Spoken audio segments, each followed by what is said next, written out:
The Brook Brothers. Once upon a time, at the top of a very high mountain, a burbling freshwater spring sprung from deep underground. Well, this cold, pure water formed a small, clear pool as it prepared to head down the mountain, where it was very much needed by the famished farms in the valley. One small brook overflowed out of the pool with an excited "whee!" and looked for the fastest way down that mountain. After all, those farms were depending on him so they could grow food for the families in the valley. With that in mind, he headed right toward Rock River Rapids, where he knew he'd find the fastest, if not the safest, ride down. But his little brother Brook also rolled out of the pool with a little less energy. This brook thought, when I get to the bottom of this mountain, I'll probably get soaked right up and I'll be gone for good. I think I won't just rush right down there. Instead, I'll take my time a little bit and make the most of my trip. So this brook headed off to the side where it found a very gentle slope in the warm sunshine. The first brook finally found Rock River Rapids and hesitated a bit as he watched lots of other brooks that were joined together into quite an impressive volume of water, racing and tumbling down a slope that was steeper than he'd ever seen. "Come on in," shouted some of the other brooks. "Last one to the bottom is a mealy-mouthed mud puddle." And even though the whole thing looked pretty scary, it was definitely the fastest way to the bottom.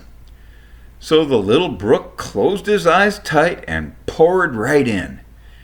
Within seconds, the flow was so fast it made his head swim. Meanwhile, off in the other direction, his brook brother meandered through a quiet meadow, soaking up some rays, among other things. It was hard not to pick up sticks and leaves along the way. Oh well, he thought, this is kind of gross, but I can take a shower later.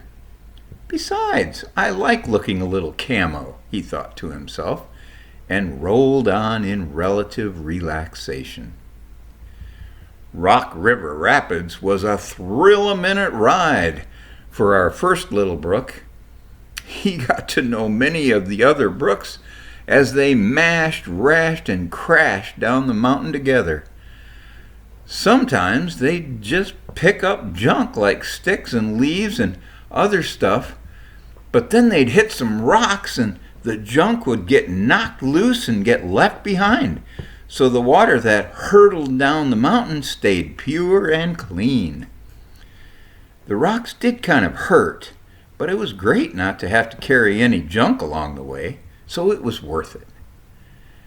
Quite a ways over and much further up the mountain, the second brook was enjoying the scenery and the sunshine. But junk was becoming a bit of a burden. It seemed that he couldn't go anywhere without picking up more. Whenever he saw some rocks and thought about crashing through them to knock some of the junk loose, he'd decide that it wasn't worth how bad the crash might feel. So instead, he kind of trickled through more meadows and picked up more sticks and leaves from nearby woods. And even though he still thought he was having a good time, he didn't think he looked nice and camo anymore. He knew he was just dirty. The further the first brook rode the rapids, the faster and faster he went. Sometimes he thought about splashing off to one side to catch his breath and maybe to enjoy the trip a bit more. But then he remembered that he was meant for the valley, not the mountain, and that if the risky rushing was the best way to get there, then that's what he needed to do. He just kept thinking about all those farms and people that were waiting for him, and it helped him not feel bad about missing out on so many details along the trip.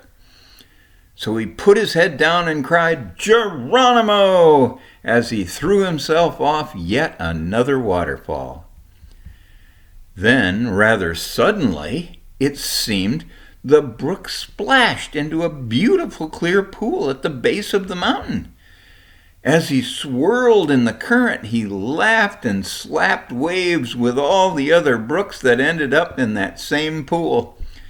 And they each sensed a sipping and a soaking as the pool purposely pushed them forward into several irrigating creeks and rivers throughout the parched valley. This was it, the very thing they were each sent to do, and even though it meant the end of a ride for them, our little brook felt so good delivering cool refreshment to those overheated and underwatered crops.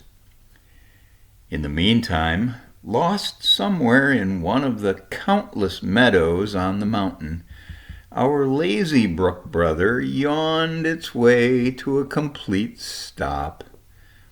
The youthful burbling was but a distant memory, the pure, clean coolness lost in a murky maze.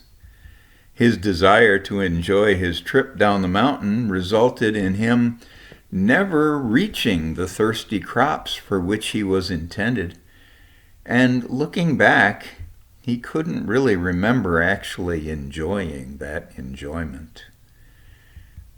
And now he simply ran out of flow. Alone and very discouraged, his muddy messiness puddled and prepared to disappear into somewhere. Now, do we know if any of this brook ever made it to the valley?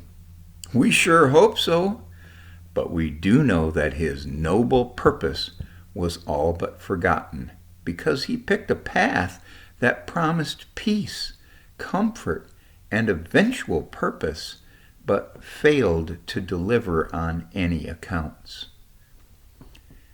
Now, a rather strange thing was happening to our first little brook. As his last sip seeped into the ground, never to flow again, our irrigating little brook found itself getting wetter and wetter the deeper it sank in, till finally it found itself dripping into another beautiful clear pool. This one far underground, inside a huge cavern. And he watched as brook after brook crowded to one end of the pool to get in line for some kind of mysterious high-pressure ride to who knows where. Well, thought the brook, I guess my adventure's not quite over. I'll simply have to find out where this ride goes, he thought as he got in line. And just as you guessed, he rode that dark, mysterious ride up and up and up till he was suddenly surprised to burble out into the warm sunshine at the top of the mountain again. "Oh, my crashing splashes!" cried the little brook as he rushed off toward Rock River Rapids, following the distant sounds of Geronimo.